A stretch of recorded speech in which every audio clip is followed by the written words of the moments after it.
A Revolução Cognitiva. 1. Um animal insignificante. Há cerca de 13,5 bilhões de anos, a matéria, a energia, o tempo e o espaço surgiram naquilo que é conhecido como Big Bang. A história dessas características fundamentais do nosso universo é denominada física. Por volta de 300 mil anos após seu surgimento, a matéria e a energia começaram a se aglutinar em estruturas complexas, chamadas átomos, que então se combinaram em moléculas. A história dos átomos, das moléculas e de suas interações é denominada química. Há cerca de 3,8 bilhões de anos, em um planeta chamado Terra, certas moléculas se combinaram para formar estruturas particularmente grandes e complexas, chamadas organismos. A história dos organismos é denominada biologia.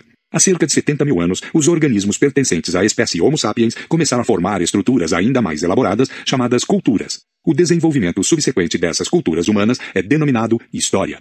3 importantes revoluções definiram o curso da história. A Revolução Cognitiva deu início à história, há cerca de 70 mil anos. A Revolução Agrícola a acelerou, por volta de 12 mil anos atrás. A Revolução Científica, que começou há apenas 500 anos, pode muito bem colocar um fim à história e dar início a algo completamente diferente. Este livro conta como essas 3 revoluções afetaram os seres humanos e os demais organismos. Muito antes de haver história, já havia seres humanos. Animais bastante similares aos humanos modernos surgiram por volta de 2,5 milhões de anos atrás. Mas, por incontáveis gerações, eles não se destacaram da miríade de outros organismos com os quais partilhavam seu habitat. Em um passeio pela África Oriental, de 2 milhões de anos atrás, você poderia muito bem observar certas características humanas familiares. Mães ansiosas acariciando seus bebês e bandos de crianças despreocupadas brincando na lama.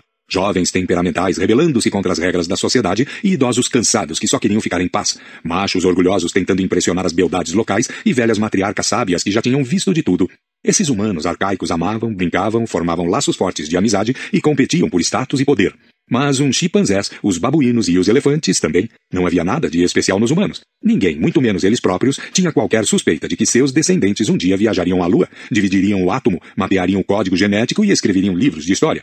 A coisa mais importante a saber acerca dos humanos pré-históricos é que eles eram animais insignificantes, cujo impacto sobre o ambiente não era maior que o de gorilas, vagalumes ou águas-vivas. Os biólogos classificam os organismos em espécies. Consideram que os animais pertencem a uma mesma espécie se eles tendem a acasalar uns com os outros, gerando descendentes férteis. Cavalos e jumentos têm um ancestral recente em comum e partilham muitos traços físicos, mas demonstram pouco interesse sexual uns pelos outros. Acasalam entre si se forem induzidos a isso. Entretanto, seus descendentes chamados mulas são estéreis. Mutações no DNA dos jumentos podem nunca ter passado para os cavalos e vice-versa. Os 2 tipos de animais são consequentemente considerados 2 espécies diferentes, trilhando caminhos evolucionários distintos. Já um bulldog e um spaniel podem muito ser diferentes em aparência, mas são membros da mesma espécie, partilhando a mesma informação de DNA. Acasalam entre si alegremente e seus filhotes, ao crescer, cruzam com outros cachorros e geram mais filhotes.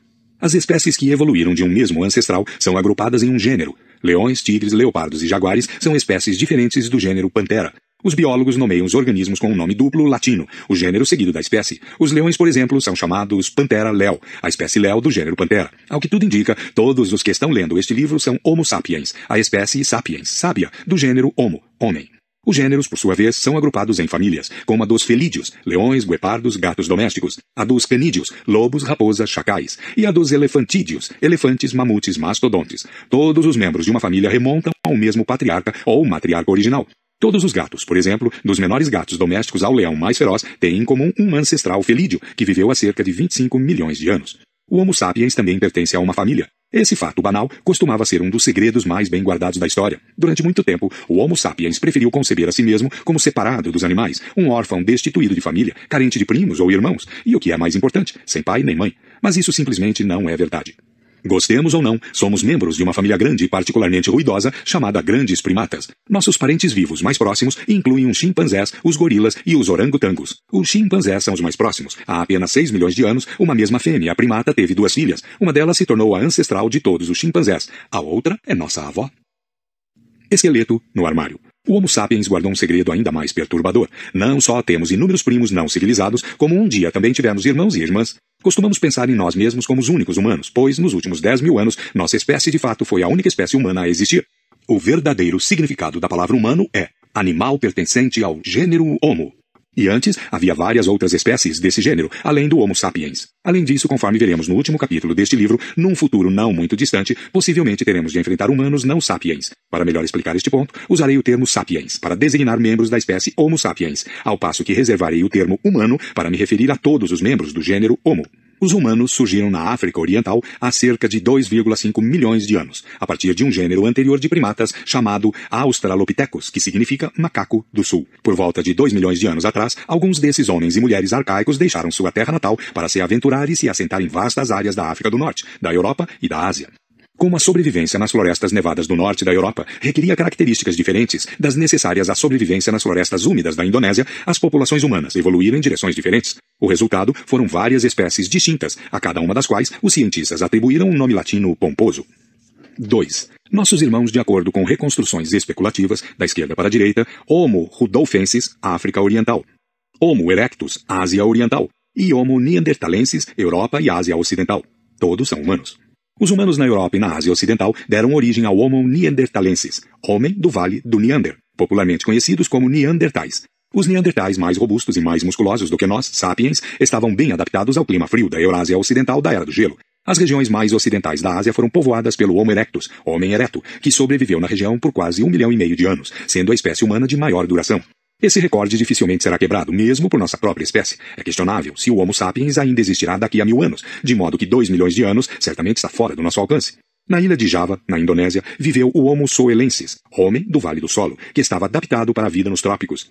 Em outra ilha indonésia, a pequena Ilha de Flores, humanos arcaicos passaram por um processo que levou ao nanismo. Os humanos chegaram pela primeira vez à Ilha de Flores quando o nível do mar estava excepcionalmente baixo, facilitando o acesso à ilha a partir do continente. Quando o nível do mar voltou a subir, algumas pessoas ficaram presas na ilha, que era pobre em recursos. As pessoas grandes que necessitavam muita comida morriam primeiro. Os indivíduos menores tinham muito mais chances de sobrevivência. Com o passar das gerações, as pessoas de Flores se tornaram anãs. Essa espécie única, conhecida pelos cientistas como Homo floresiensis, chegava a uma altura máxima de apenas 1 metro e pesava não mais de 25 quilos. Ainda assim, era capaz de produzir ferramentas de pedra e ocasionalmente conseguia abater alguns dos elefantes da ilha. Embora, a bem da verdade, os elefantes também fossem uma espécie diminuta. Em 2010, outro irmão perdido foi resgatado do esquecimento, quando os cientistas escavando a caverna de Denisova, na Sibéria, descobriram um osso de dedo fossilizado.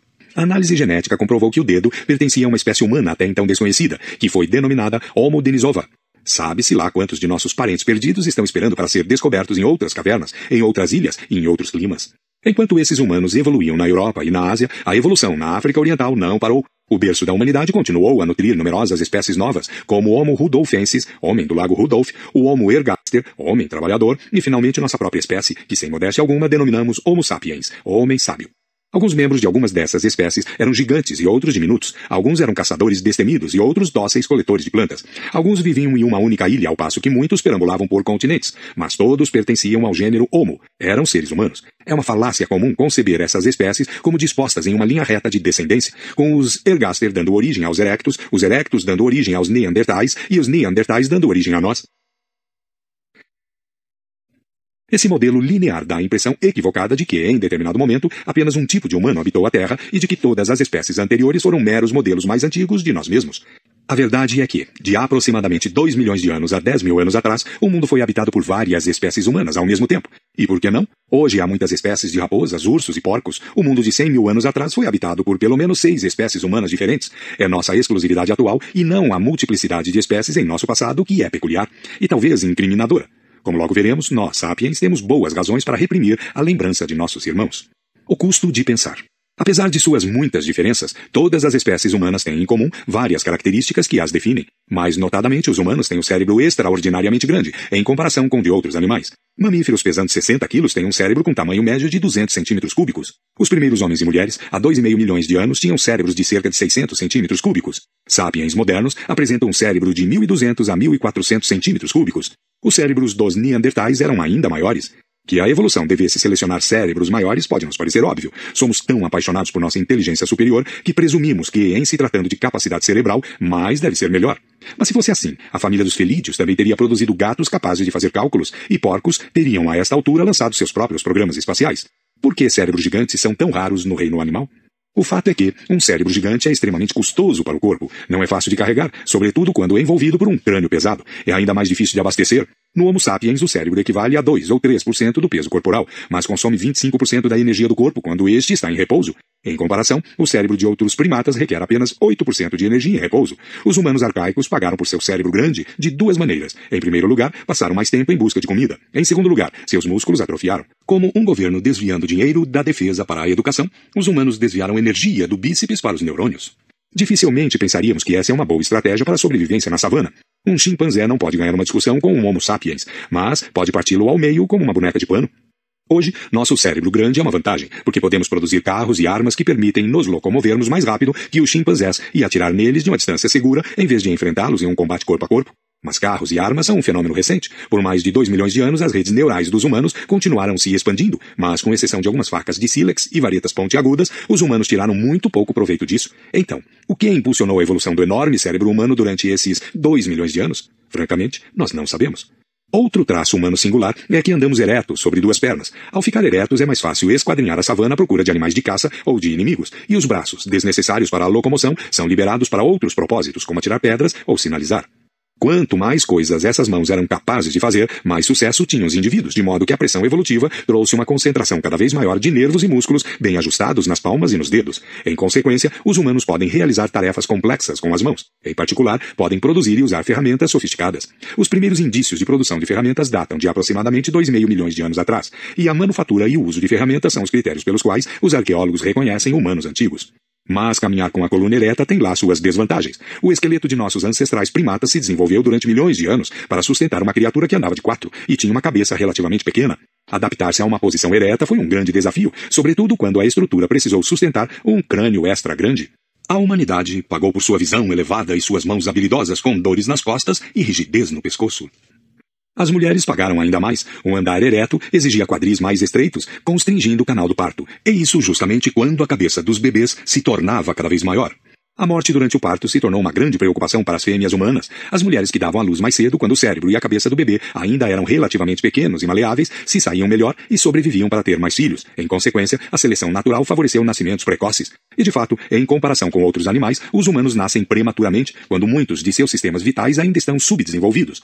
Um potro pode trotar logo após o nascimento. Um gatinho deixa a mãe para buscar alimento por conta própria com poucas semanas de vida. Os bebês humanos são indefesos e durante muitos anos dependem dos mais velhos para sustento, proteção e educação.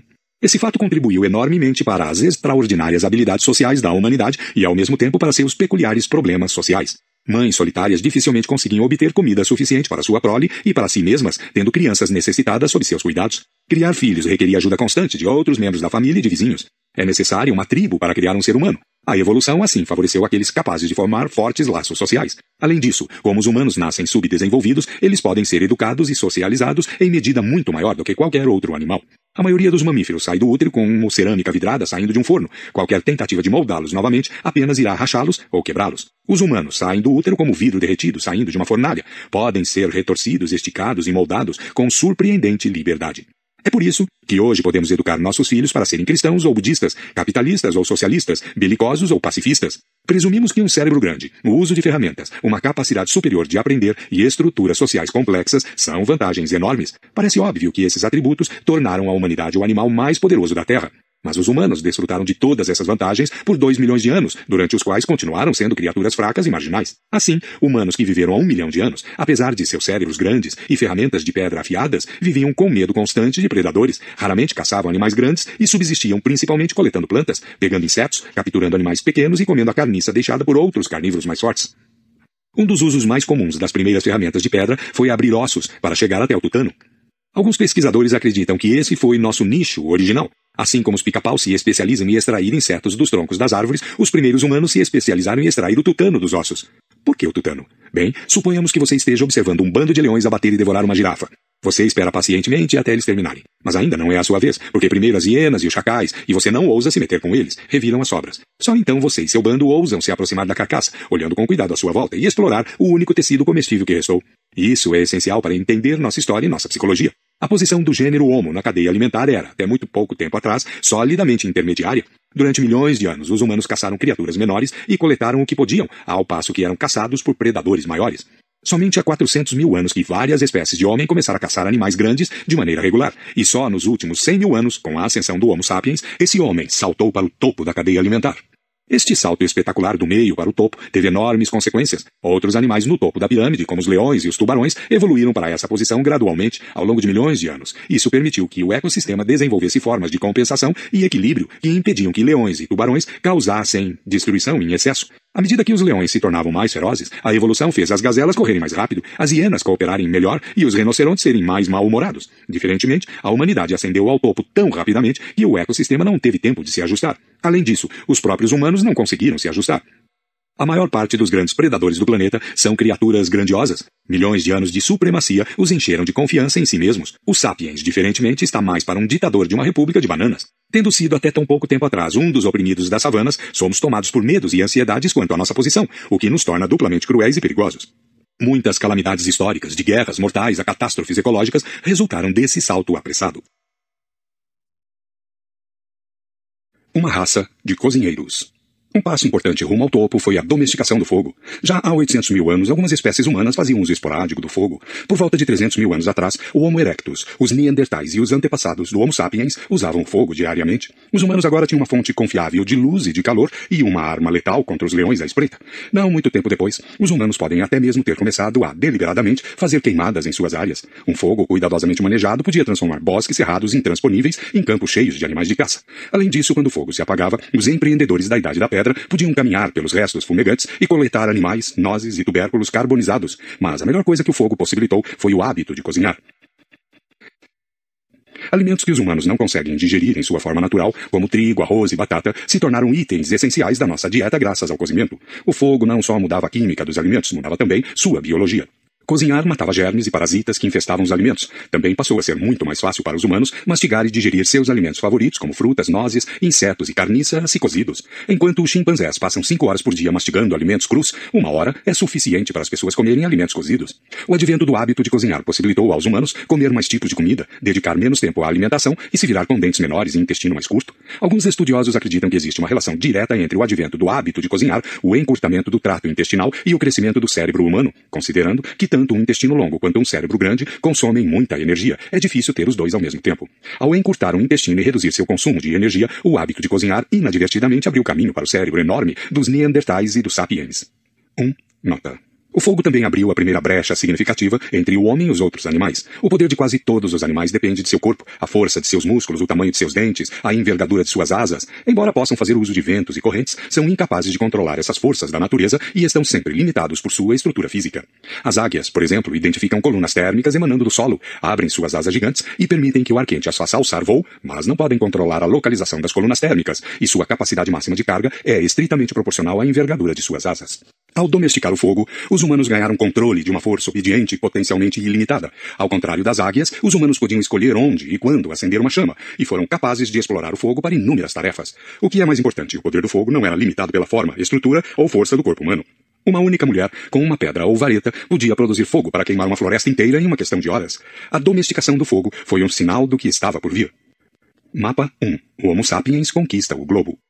Os cuidadores de nossos irmãos. Apesar dos benefícios do fogo, há 150 mil anos os humanos ainda eram criaturas marginais. Agora, eles podiam espantar leões, se aquecer durante noites frias e queimar uma ou outra floresta.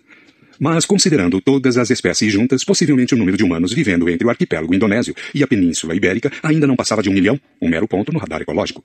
Nossa espécie, Homo sapiens, já estava presente no palco do mundo, mas até então estivera apenas vivendo sua vidinha num canto da África.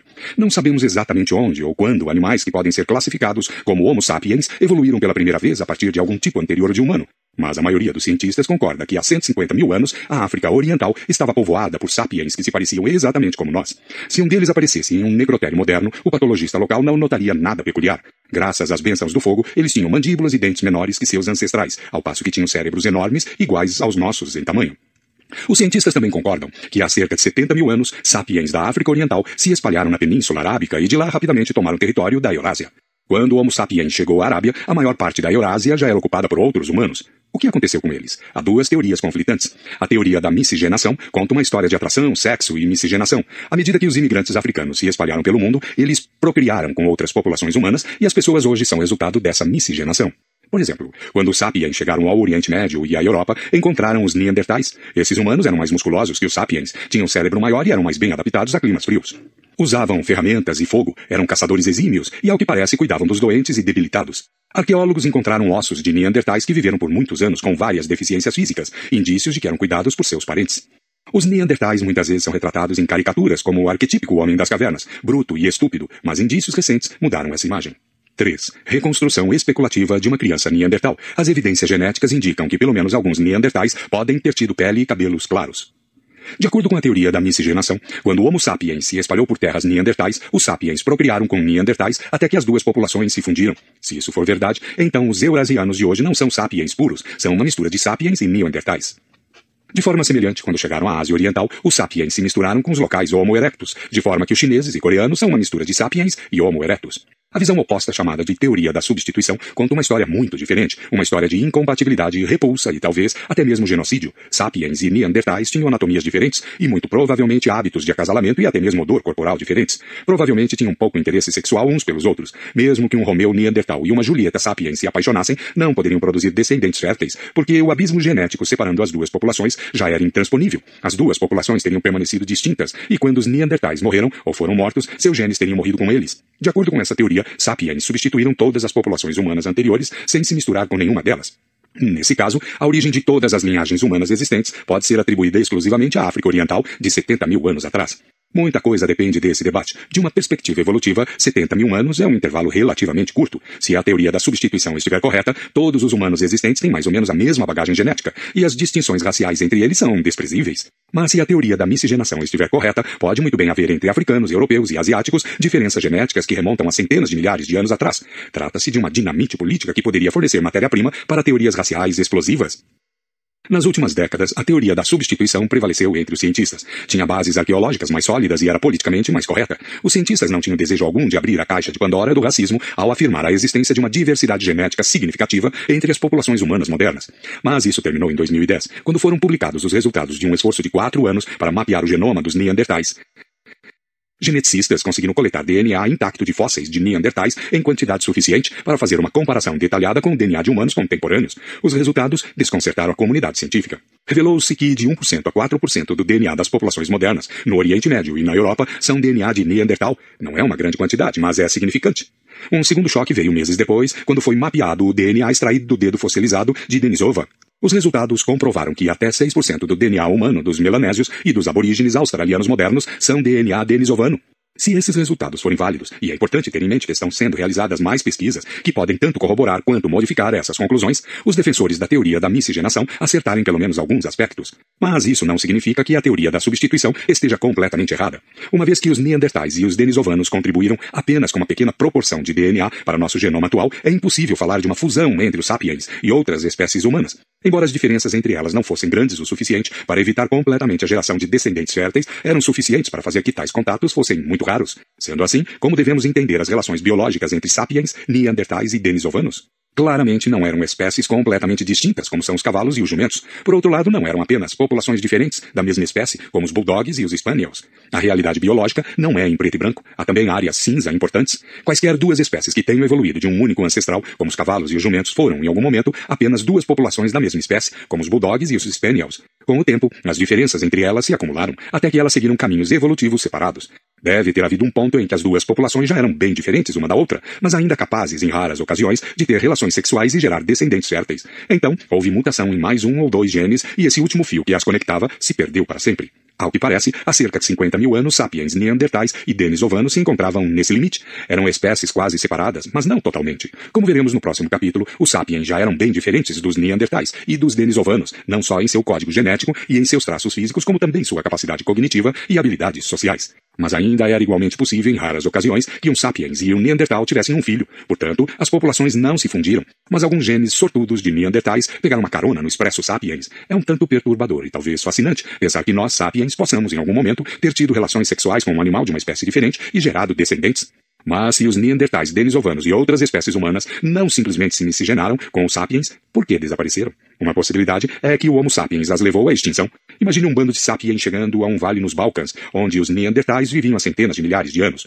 Os recém-chegados começaram a caçar os cervos e a colher as nozes e as bagas que eram tradicionalmente a base alimentar dos Neandertais. Os sapiens eram melhores caçadores e coletores, graças à superioridade de sua tecnologia e de suas habilidades sociais, de modo que se multiplicaram e se espalharam. Os Neandertais, menos engenhosos, tinham cada vez mais dificuldade para se alimentar. Sua população definhou e pouco a pouco desapareceu, exceto talvez por um ou dois membros que se uniram a seus vizinhos sapiens. Outra possibilidade é que a competição por recursos tenha interrompido em violência e genocídio. A tolerância não é uma marca registrada dos sapiens. Nos tempos modernos, uma pequena diferença em cor de pele, dialeto ou religião tem sido suficiente para levar um grupo de sapiens a tentar exterminar outro grupo. Os sapiens antigos teriam sido mais tolerantes para com uma espécie humana totalmente diferente? É bem possível que, quando os sapiens encontraram os Neandertais, o resultado tenha sido a primeira e mais significativa campanha de limpeza étnica na história. O que quer que tenha acontecido, os Neandertais e outras espécies humanas apresentam um dos grandes Cs da história.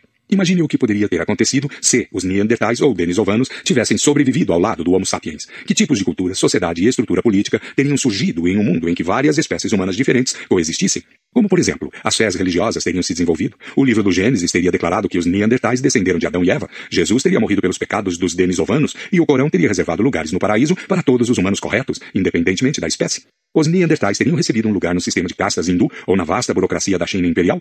A Declaração da Independência dos Estados Unidos teria considerado como uma verdade evidente que todos os membros do gênero Homo foram criados iguais? Karl Marx teria instado os trabalhadores de todas as espécies a se unirem? Nos últimos 10.000 anos, o Homo sapiens esteve tão acostumado a ser a única espécie humana que é difícil para nós concebermos qualquer outra possibilidade. A ausência de irmãos ou irmãs torna fácil imaginar que somos o epítome da criação e que um cisma nos separa do resto do reino animal. Quando Charles Darwin sugeriu que o Homo sapiens era apenas mais uma espécie animal, as pessoas ficaram furiosas. Ainda hoje, muitos se recusam a acreditar nisso. Se os Neandertais tivessem sobrevivido, ainda conceberíamos a nós mesmos como uma criatura distinta? Talvez tenha sido exatamente por isso que nossos ancestrais eliminaram os Neandertais. Eles eram similares demais para se ignorar, mas diferentes demais para se tolerar. Se a culpa é dos sapiens ou não, o fato é que, tão logo eles chegavam a um novo local, a população nativa era extinta. Os últimos remanescentes do Homo soelensis datam de cerca de 50.000 anos atrás. O Homo denisova desapareceu logo depois. Os Neandertais sumiram há cerca de 30.000 anos. Os últimos humanos diminutos desapareceram da Ilha de Flores há aproximadamente 12.000 anos. Deixaram para trás alguns ossos, ferramentas de pedra, uns poucos genes em nosso DNA e uma porção de perguntas sem resposta. Também deixaram a nós, Homo sapiens, a última espécie humana. Qual o segredo do sucesso dos sapiens? Como conseguimos nos instalar tão rapidamente em tantos habitats distantes e tão diversos em termos ecológicos? Como condenamos todas as outras espécies humanas ao esquecimento? Por que nem mesmo os Neandertais, fortes, de cérebro grande e resistentes ao frio, conseguiram sobreviver a nosso ataque violento? O debate continua a se alastrar. A resposta mais provável é propriamente aquilo que torna o debate possível.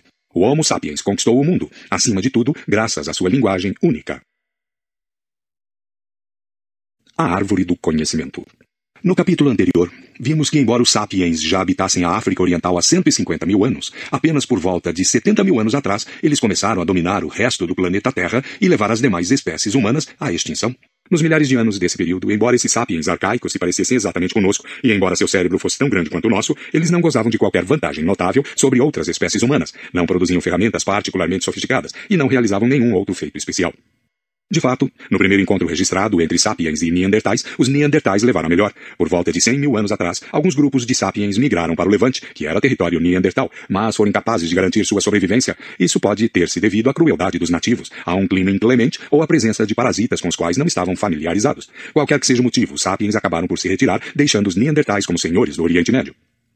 Esse registro escasso de conquistas levou especialistas a especularem que a estrutura interna do cérebro desses sapiens provavelmente era diferente da nossa. Eles se pareciam conosco, mas suas capacidades cognitivas, aprendizado, memória, comunicação eram muito mais limitadas. Ensinar português a um desses sapiens antigos, persuadi-lo da verdade do dogma cristão ou fazê-lo entender a teoria da evolução provavelmente teriam sido tarefas infrutíferas. Por outro lado, teríamos muita dificuldade para aprender sua linguagem e compreender seu modo de pensar.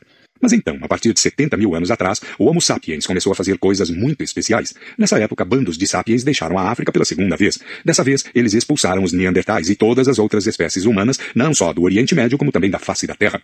Em um período incrivelmente curto, os sapiens chegaram à Europa e ao leste da Ásia. Há aproximadamente 45.000 anos, conseguiram atravessar um mar aberto e chegaram à Austrália, um continente até então intocado por humanos. O período de 70.000 anos atrás a 30.000 anos atrás testemunhou a invenção de barcos, lâmpadas a óleo, arcos e flechas e agulhas, essenciais para costurar roupas quentes. Os primeiros objetos que podem ser chamados de arte e joalheria datam dessa era, assim como os primeiros indícios incontestáveis de religião, comércio e estratificação social.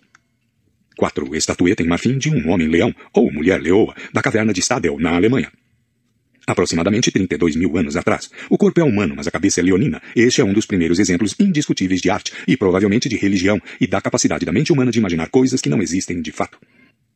A maioria dos pesquisadores acredita que essas conquistas sem precedentes foram produto de uma revolução nas habilidades cognitivas dos sapiens. Eles sustentam que os indivíduos que levaram os Neandertais à extinção, que se instalaram na Austrália e que esculpiram o Homem-Leão de Stadel, eram tão inteligentes, criativos e sensíveis como nós. Se nos deparássemos com os artistas da caverna de Stadel, poderíamos aprender a língua deles, e eles, a nossa. Seríamos capazes de lhes explicar tudo o que conhecemos, das aventuras de Alice no País das Maravilhas, aos paradoxos da física quântica, e eles poderiam nos ensinar como seu povo concebia o mundo. O surgimento de novas formas de pensar e se comunicar entre 70 mil anos atrás a 30 mil anos atrás constitui a revolução cognitiva. O que a causou? Não sabemos ao certo. A teoria mais aceita afirma que mutações genéticas acidentais mudaram as conexões internas do cérebro dos sapiens, possibilitando que pensassem de uma maneira sem precedentes e se comunicassem usando um tipo de linguagem totalmente novo.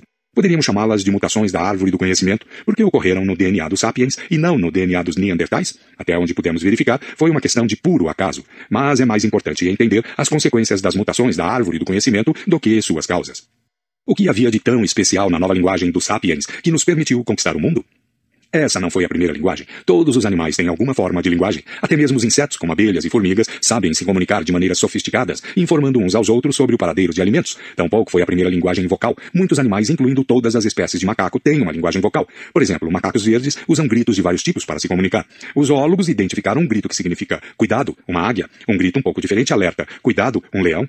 Quando os pesquisadores reproduziram uma gravação do primeiro grito para um grupo de macacos, estes pararam o que estavam fazendo e olharam para cima, assustados. Ao ouvir uma gravação do segundo grito, o aviso do leão, o grupo subiu rapidamente em uma árvore. Os sapiens podem produzir muitos mais sons do que os macacos verdes, mas as baleias e os elefantes têm habilidades igualmente impressionantes. Um papagaio pode dizer qualquer coisa proferida por Albert Einstein, além de imitar o som de telefone chamando, portas batendo e sirenes tocando. Qualquer que fosse a vantagem de Einstein sobre um papagaio não era vocal.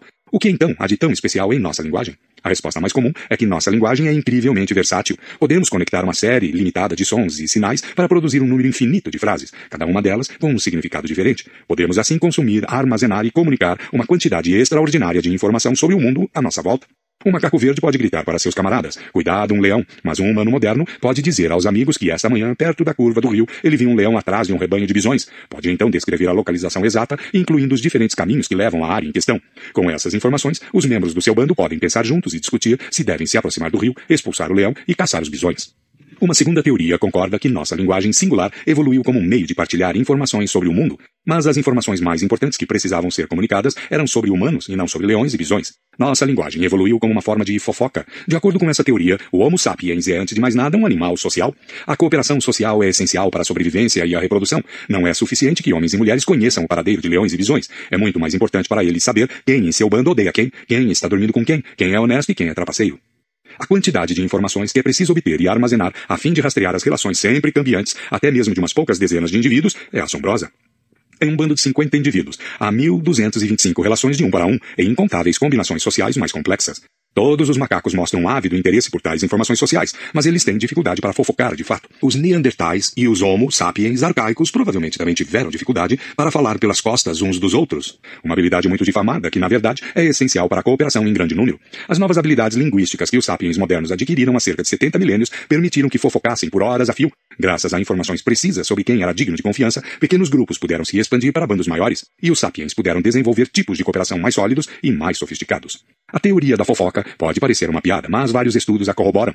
Ainda hoje a maior parte da comunicação humana, seja na forma de e-mails, telefonemas ou colunas nos jornais, é fofoca. É tão natural para nós que é como se nossa linguagem tivesse evoluído exatamente com esse propósito. Você acha que quando almoçam juntos professores de história conversam sobre as causas da Primeira Guerra Mundial? Ou que físicos nucleares passam o intervalo do café em conferências científicas falando sobre partículas subatômicas? Às vezes. Mas com muito mais frequência, eles fofocam sobre a professora que flagrou o marido com outra, ou sobre a briga entre o chefe do departamento e o reitor, ou sobre os rumores de que um colega usou sua verba de pesquisa para comprar um Lexus. A fofoca normalmente gira em torno de comportamentos inadequados. Os que fomentam os rumores são o quarto poder original. Jornalistas que informam a sociedade sobre trapaceiros e aproveitadores e, desse modo, a protegem. Muito provavelmente, tanto a teoria da fofoca quanto a teoria do leão, perto do rio, são válidas, mas a característica verdadeiramente única da nossa linguagem não é a sua capacidade de transmitir informações sobre homens e leões, é a capacidade de transmitir informações sobre coisas que não existem. Até onde sabemos, só os sapiens podem falar sobre tipos e mais tipos de entidades que nunca viram, tocaram ou cheiraram. Lendas, mitos, deuses e religiões apareceram pela primeira vez com a revolução cognitiva. Antes disso, muitas espécies animais e humanas foram capazes de dizer, cuidado, um leão. Graças à revolução cognitiva, o Homo sapiens adquiriu a capacidade de dizer, o leão é o espírito guardião da nossa tribo. Essa capacidade de falar sobre ficções é a característica mais singular da linguagem dos sapiens. É relativamente fácil concordar que só o Homo sapiens pode falar sobre coisas que não existem de fato e acreditar em meia dúzia de coisas impossíveis antes do café da manhã. Você nunca convencerá um macaco a lhe dar uma banana prometendo a ele bananas ilimitadas após a morte no céu dos macacos. Mas isso é tão importante?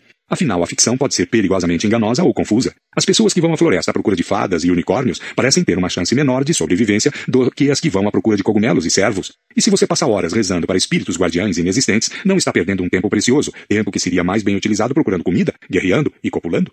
Mas a ficção nos permitiu não só imaginar coisas, como também fazer isso coletivamente. Podemos tecer mitos partilhados, tais como a história bíblica da criação, os mitos do tempo do sonho dos aborígenes australianos e os mitos nacionalistas dos estados modernos. Tais mitos dão aos sapiens a capacidade sem precedentes de cooperar de modo versátil, em grande número. Formigas e abelhas também podem trabalhar juntas em grande número, mas elas o fazem de maneira um tanto rígida e apenas com parentes próximos. Lobos e chimpanzés cooperam de forma muito mais versátil do que formigas, mas só o fazem com um pequeno número de outros indivíduos, que eles conhecem intimamente. Os sapiens podem cooperar de maneiras extremamente flexíveis, com um número incontável de estranhos. É por isso que os sapiens governam o mundo, ao passo que as formigas comem nossos restos e uns chimpanzés estão trancados em zoológicos e laboratórios de pesquisa. A lenda da Peugeot. Nossos primos chimpanzés normalmente vivem em pequenos bandos de várias dezenas de indivíduos. Eles formam fortes laços de amizade, caçam juntos e lutam lado a lado contra babuínos, guepardos e chimpanzés inimigos. Sua estrutura social tende a ser hierárquica. O membro dominante, que quase sempre é um macho, é denominado macho alfa. Outros machos e fêmeas demonstram sua submissão ao macho alfa, curvando-se diante dele enquanto emitem grunhidos, de modo não muito diferente de súditos humanos se ajoelhando diante de um rei. O macho alfa se esforça para manter a harmonia social em seu bando. Quando dois indivíduos brigam, ele intervém e impede a violência. Em uma atitude menos benevolente, ele pode monopolizar alimentos particularmente cobiçados e evitar que machos de postos inferiores na hierarquia acasalem com as fêmeas. Quando dois machos estão disputando a posição de alfa, eles normalmente fazem isso formando grandes coalizões de apoiadores, tanto machos quanto fêmeas dentro do grupo. Os laços entre os membros da coalizão se baseiam em contato íntimo diário, abraçar, tocar, beijar, alisar e fazer favores mútuos. Assim como os políticos humanos em campanha eleitoral saem por aí distribuindo apertos de mão e beijando bebês, também os aspirantes à posição superior em um grupo de chimpanzés passam muito tempo abraçando, dando tapinhas nas costas e beijando filhotes. O macho alfa normalmente conquista essa posição não porque seja fisicamente mais forte, mas porque lidera uma coalizão grande e estável. Essas coalizões exercem um papel central não só durante as lutas pela posição de alfa, como também em quase todas as atividades cotidianas. Membros de uma mesma coalizão passam mais tempo juntos, partilham alimentos e ajudam uns aos outros em momentos de dificuldade. Há limites claros ao tamanho dos grupos que podem ser formados e mantidos de tal forma. Para funcionar, todos os membros de um grupo devem conhecer uns aos outros intimamente. Dois chimpanzés que nunca se encontraram, nunca lutaram e nunca se alisaram mutuamente não saberão se podem confiar um no outro, se valerá a pena ajudar um ao outro, nem qual deles é superior na hierarquia. Em condições normais, um típico bando de chimpanzés consiste de 20 a 50 indivíduos. À medida que o número em um bando de chimpanzés aumenta, a ordem social se desestabiliza, levando enfim à ruptura e à formação de um novo bando por alguns dos animais. Apenas em alguns casos os zoólogos observavam grupos maiores que 100. Grupos separados raramente cooperam e tendem a competir por território e por alimentos. Os pesquisadores documentaram guerras prolongadas entre grupos e até mesmo um caso de atividade genocida, em que um bando assassinou sistematicamente a maioria dos membros de um bando vizinho. Padrões similares provavelmente dominaram a vida social dos primeiros humanos, incluindo o Homo sapiens arcaico. Os humanos, como os chimpanzés, têm instintos sociais que possibilitaram aos nossos ancestrais construir amizades e hierarquias e caçar ou lutar juntos. No entanto, como os instintos sociais dos chimpanzés, os dos humanos só eram adaptados para pequenos grupos íntimos. Quando o grupo ficava grande demais, sua ordem social se desestabilizava e o bando se dividia. Mesmo se um vale particularmente fértil pudesse alimentar 500 sapiens arcaicos, não havia jeito de tantos estranhos conseguirem viver juntos. Como poderiam concordar sobre quem deveria ser o líder, quem deveria caçar onde, ou quem deveria acasalar com quem? Após a revolução cognitiva, a fofoca ajudou o Homo sapiens a formar bandos maiores e mais estáveis. Mas até mesmo a fofoca tem seus limites. Pesquisas sociológicas demonstraram que o tamanho máximo, natural, de um grupo unido por fofoca é de cerca de 150 indivíduos. A maioria das pessoas não consegue nem conhecer intimamente, nem fofocar efetivamente sobre mais de 150 seres humanos. Ainda hoje, um limite crítico nas organizações humanas fica próximo desse número mágico. Abaixo desse limite, comunidades, negócios, redes sociais e unidades militares conseguem se manter principalmente com base em relações íntimas e no fomento de rumores. Não há necessidade de hierarquias formais, títulos e livros de direito para manter a ordem. Um pelotão de 30 soldados, ou mesmo uma companhia de 100 soldados, podem funcionar muito bem com base em relações íntimas, com um mínimo de disciplina formal. Um sargento respeitado pode se tornar rei da companhia e exercer a autoridade até mesmo sobre oficiais de patente. Um pequeno negócio familiar pode sobreviver e florescer sem uma diretoria, um CEO ou um departamento de contabilidade. Mas quando o limite de 150 indivíduos é ultrapassado, as coisas já não podem funcionar dessa maneira. Não é possível comandar uma divisão com milhares de soldados da mesma forma que se comanda um pelotão. Negócios familiares de sucesso normalmente enfrentam uma crise quando crescem e contratam mais funcionários. Se não forem capazes de se reinventar, acabam falindo. Como o Homo sapiens conseguiu ultrapassar esse limite crítico, fundando cidades com dezenas de milhares de habitantes e impérios que governam centenas de milhões? O segredo foi, provavelmente, o surgimento da ficção.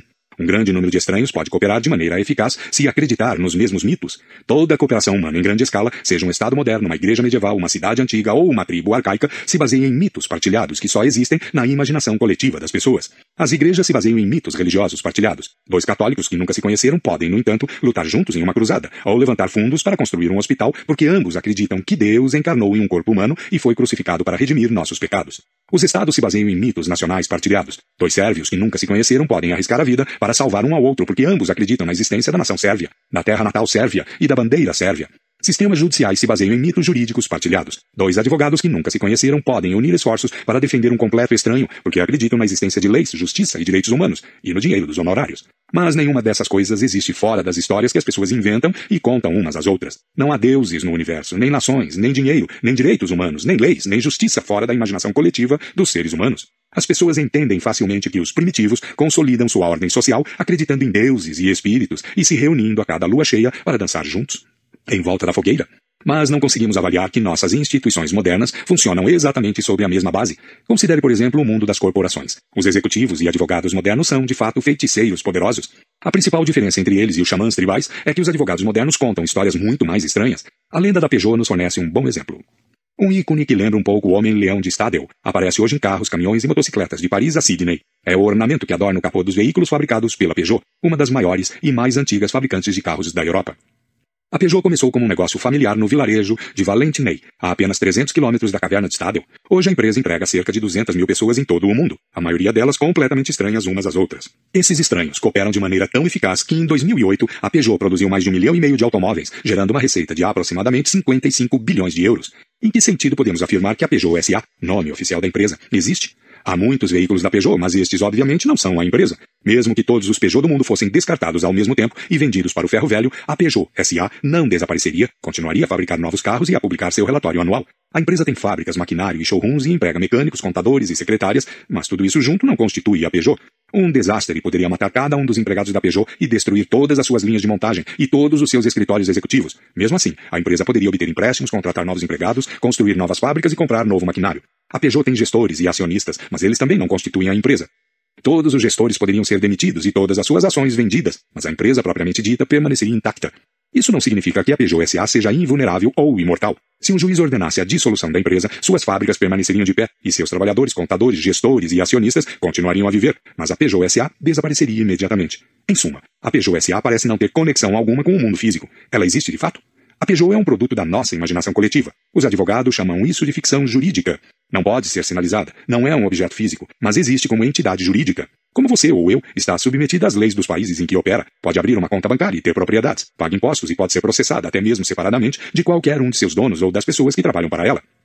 A Peugeot pertence a um gênero particular de ficção jurídica chamado empresas de responsabilidade limitada. A ideia por trás de tais empresas está entre as invenções mais engenhosas da humanidade. O Homo sapiens viveu sem elas por milênios. Durante a maior parte da história de que se tem registro, a propriedade só poderia pertencer a seres humanos de carne e osso, do tipo que anda sobre duas pernas e tem cérebro grande.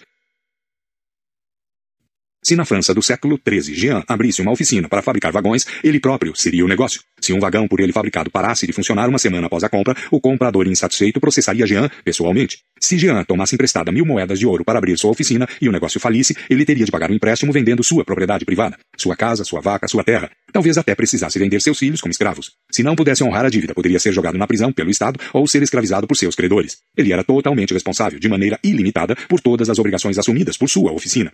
Se tivesse vivido naquela época, você, provavelmente, pensaria 2 vezes antes de abrir um negócio próprio. E, com efeito, essa situação jurídica desencorajava o empreendedorismo. As pessoas tinham medo de começar novos negócios e assumir riscos econômicos. Dificilmente parecia valer a pena correr o risco de sua família acabar totalmente destituída. Foi por isso que as pessoas começaram a imaginar coletivamente a existência de empresas de responsabilidade limitada. Tais empresas eram legalmente independentes das pessoas que as fundavam, ou investiam dinheiro nelas, ou as gerenciavam. Ao longo dos últimos séculos, essas empresas se tornaram os principais agentes na esfera econômica, e estamos tão acostumados a elas que nos esquecemos de que existem apenas na nossa imaginação. Nos Estados Unidos, o termo técnico para uma empresa de responsabilidade limitada é corporação, o que é irônico, porque o termo deriva de corpus, Corpo, em latim, exatamente aquilo de que as corporações carecem. Apesar de não ter um corpo real, o sistema jurídico norte-americano trata as corporações como pessoas jurídicas, como se fossem seres humanos de carne e osso. Também foi isso que fez o sistema jurídico francês em 1896, quando Armand Peugeot, que herdara de seus pais uma oficina de fundição de metal que fabricava molas, serrotes e bicicletas, decidiu entrar no ramo de automóveis. Para isso, ele criou uma empresa de responsabilidade limitada, batizou a empresa com seu nome, mas ela era independente dele. Se um dos carros quebrasse, o comprador poderia processar a Peugeot, e não Armand Peugeot. Se a empresa tomasse emprestados milhões de francos e então falisse, Armand Peugeot não deveria a seus credores um único franco. O empréstimo, afinal, fora concedido a Peugeot, a empresa, e não a Armand Peugeot, o Homo sapiens. Armand Peugeot morreu em 1915. A Peugeot, a empresa, continua firme e forte. Como exatamente Armand Peugeot, o homem, criou a Peugeot, a empresa? Praticamente da mesma forma como os padres e os feiticeiros criaram deuses e demônios ao longo da história e como milhares de padres católicos franceses continuaram recriando o corpo de Cristo todo domingo nas igrejas da paróquia.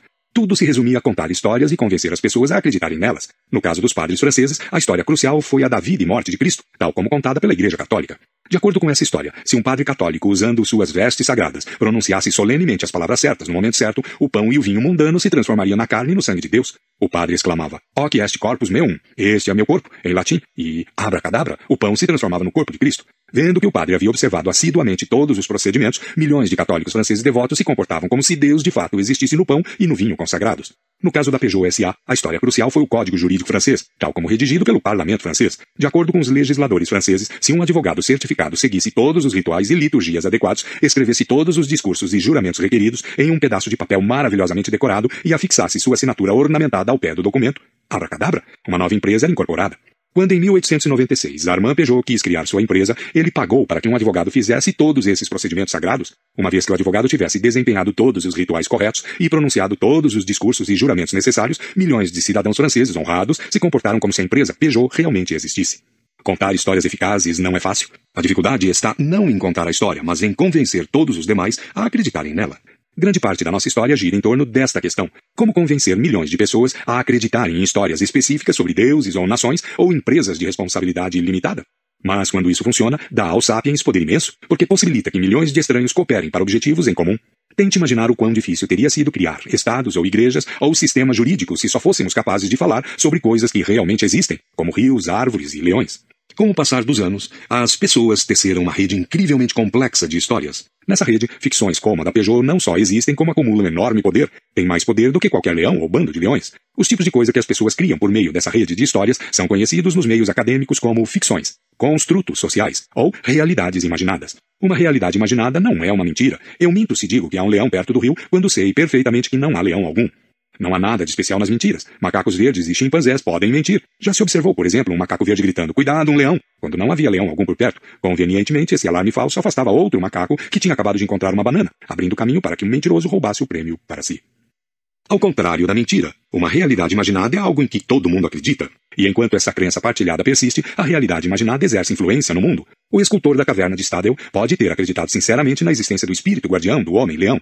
Alguns feiticeiros são charlatães, mas a maioria acredita sinceramente na existência de deuses e demônios. A maioria dos milionários acredita sinceramente na existência do dinheiro e das empresas de responsabilidade limitada. A maioria dos ativistas dos direitos humanos acredita sinceramente na existência de direitos humanos. Ninguém estava mentindo quando, em 2011, a ONU exigiu que o governo líbio respeitasse os direitos humanos de seus cidadãos. Embora a ONU, a Líbia e os direitos humanos sejam todos produtos de nossa fértil imaginação.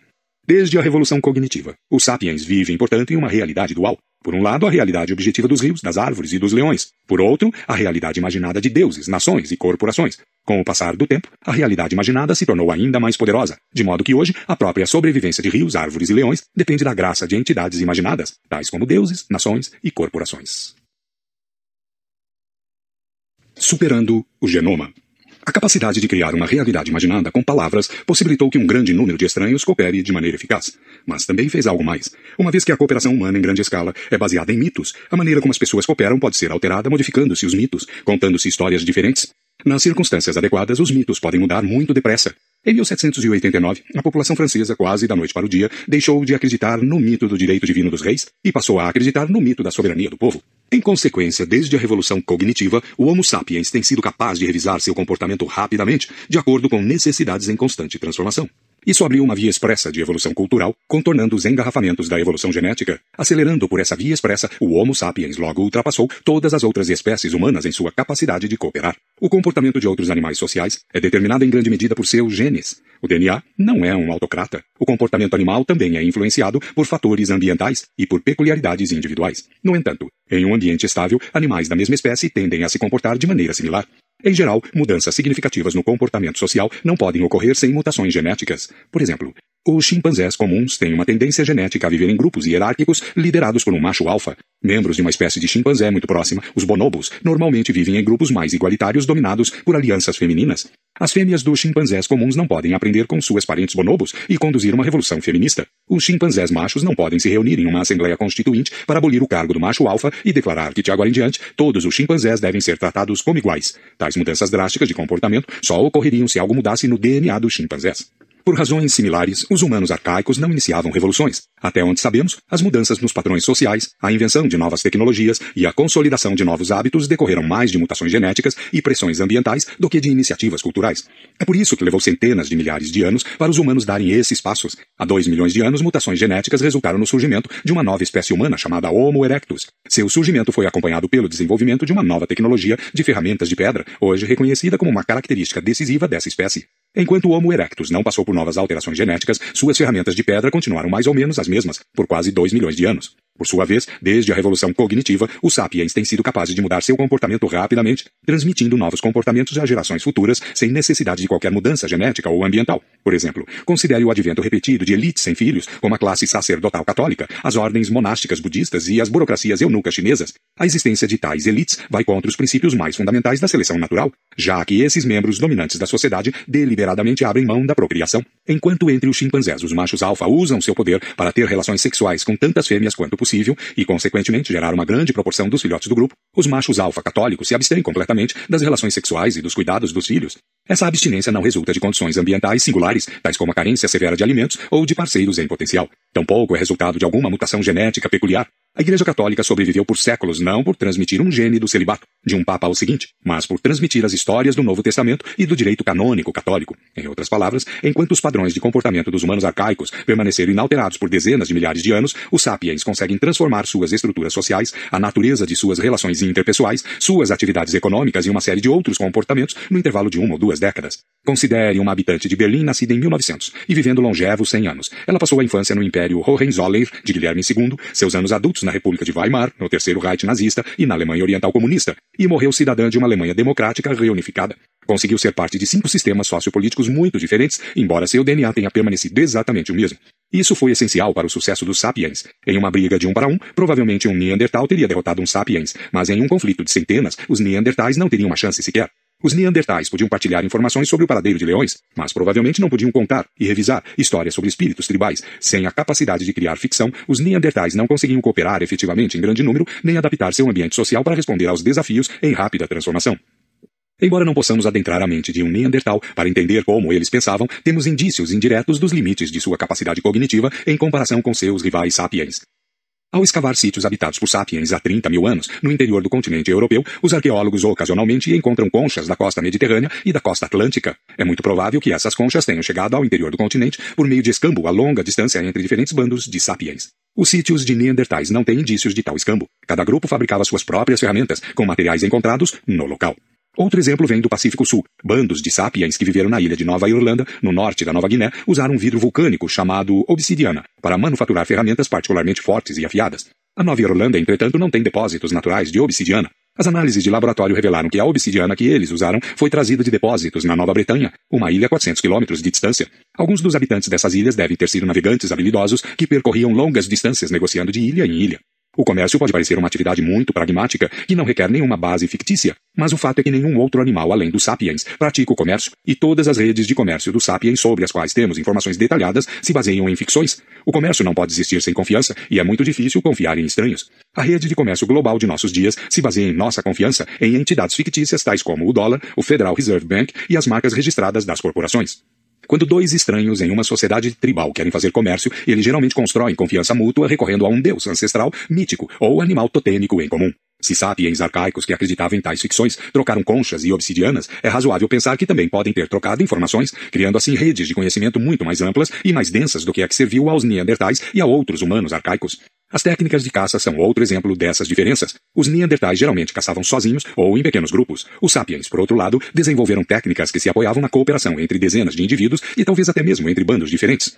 Um método particularmente eficaz era cercar um rebanho inteiro de animais, como cavalos selvagens, e então acossá-los em um desfiladeiro, onde era fácil abatê-los em massa. Se tudo saísse de acordo com o plano, os bandos podiam obter toneladas de carne, gordura e pele animal em uma única tarde de esforço coletivo e consumir essas riquezas numa grande festividade, ou secá-las e congelá-las para uso posterior. Os arqueólogos descobriram sítios em que rebanhos inteiros eram abatidos anualmente dessa maneira. Há inclusive sítios onde se ergueram cercas e obstáculos a fim de criar armadilhas artificiais e abatedouros. Podemos presumir que os Neandertais não ficaram felizes ao ver seus campos de caça tradicionais transformados em abatedouros controlados pelos Sapiens. No entanto, se a violência rompeu entre as duas espécies, os Neandertais não se saíram muito melhor do que os cavalos selvagens. 50 Neandertais cooperando em padrões tradicionais e estáticos não eram páreo para 5 centenas de Sapiens versáteis e inovadores, e mesmo que os Sapiens perdessem o primeiro round, logo eram capazes de inventar novos estratagemas que lhes possibilitariam vencer o segundo. O que aconteceu na Revolução Cognitiva? Nova habilidade, capacidade de transmitir maiores quantidades de informação sobre o mundo à volta dos Homo sapiens. Benefícios, planejamento e realização de ações complexas, como evitar leões e caçar bisões. Nova habilidade, capacidade de transmitir grandes quantidades de informação sobre as relações sociais dos sapiens. Benefícios, grupos maiores e mais coesos, chegando a 150 indivíduos. Nova habilidade, capacidade de transmitir grandes quantidades de informação sobre coisas que não existem de fato, tais como espíritos tribais, nações, companhias de responsabilidade limitada e direitos humanos. Benefícios. A. Cooperação entre números muito grandes de estranhos. B. Rápida inovação do comportamento social. História e biologia. A imensa diversidade de realidades imaginadas que os sapiens inventaram e a diversidade resultante de padrões de comportamento são os principais componentes do que chamamos culturas. Desde que apareceram, as culturas nunca cessaram de se transformar e se desenvolver, e essas alterações irrefreáveis são o que denominamos história. A revolução cognitiva é, portanto, o ponto em que a história declarou independência da biologia. Até a revolução cognitiva, os feitos de todas as espécies humanas pertenciam ao reino da biologia, ou se quisermos, da pré-história. Eu tendo a evitar o termo pré-história, pois sugere erroneamente que até mesmo antes da revolução cognitiva, os humanos constituíam uma categoria própria. A partir da revolução cognitiva, as narrativas históricas substituem as narrativas biológicas como nosso principal meio de explicar o desenvolvimento do Homo sapiens. Para entender a ascensão do cristianismo ou a Revolução Francesa, não basta compreender a interação entre genes, hormônios e organismos, é necessário também levar em consideração a interação entre ideias, imagens e fantasias. Isso não significa que o Homo sapiens e a cultura humana tenham se tornado isentos de leis biológicas. Ainda somos animais, e nossas capacidades físicas, emocionais e cognitivas continuam sendo moldadas por nosso DNA. Nossas sociedades são construídas com os mesmos tijolos que as sociedades dos Neandertais ou dos chimpanzés, e quanto mais examinamos esses tijolos, sensações, emoções, laços familiares, menos diferenças encontramos entre nós e outros primatas. No entanto, é um erro procurar as diferenças no nível do indivíduo ou da família. Nas comparações entre indivíduos, ou mesmo entre grupos de 10, somos embaraçosamente similares aos chimpanzés. As diferenças significativas só começam a aparecer quando ultrapassamos o limite de 150 indivíduos, e quando chegamos a 1.000 ou 2.000 indivíduos. As diferenças são assombrosas. Se você tentasse agrupar milhares de chimpanzés na Praça Tiananmen, em Wall Street, no estádio do Maracanã ou na sede da ONU, o resultado seria um pandemônio. Já os sapiens se reúnem regularmente aos milhares em tais lugares. Juntos criam padrões ordenados, tais como redes de negócios, celebrações em massa e instituições políticas, que jamais poderiam criar de forma isolada. A diferença real entre nós e os chimpanzés é a cola mítica que une grandes quantidades de indivíduos, famílias e grupos. Essa cola nos torna os mestres da criação. É claro, também precisamos de outras coisas, como a capacidade de confeccionar e usar ferramentas. Mas a confecção de ferramentas é insignificante se não estiver associada com a capacidade de cooperar com muitas outras pessoas.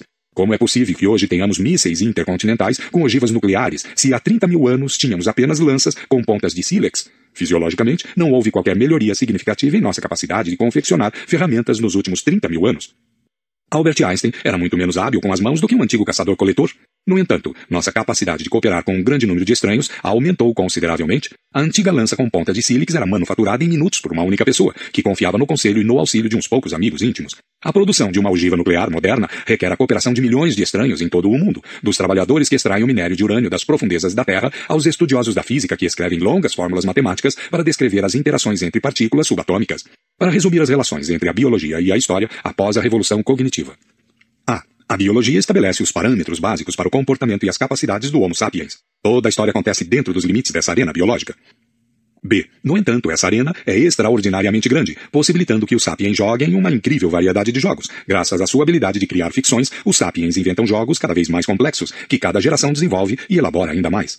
C. Em consequência, a fim de entender como sapiens se comportam, devemos descrever a evolução histórica de suas ações. Considerar apenas nossos limites biológicos seria como um locutor esportivo que, ao transmitir uma partida da Copa do Mundo, oferecesse aos ouvintes uma descrição detalhada do campo, em vez de relatar o que os jogadores estão fazendo.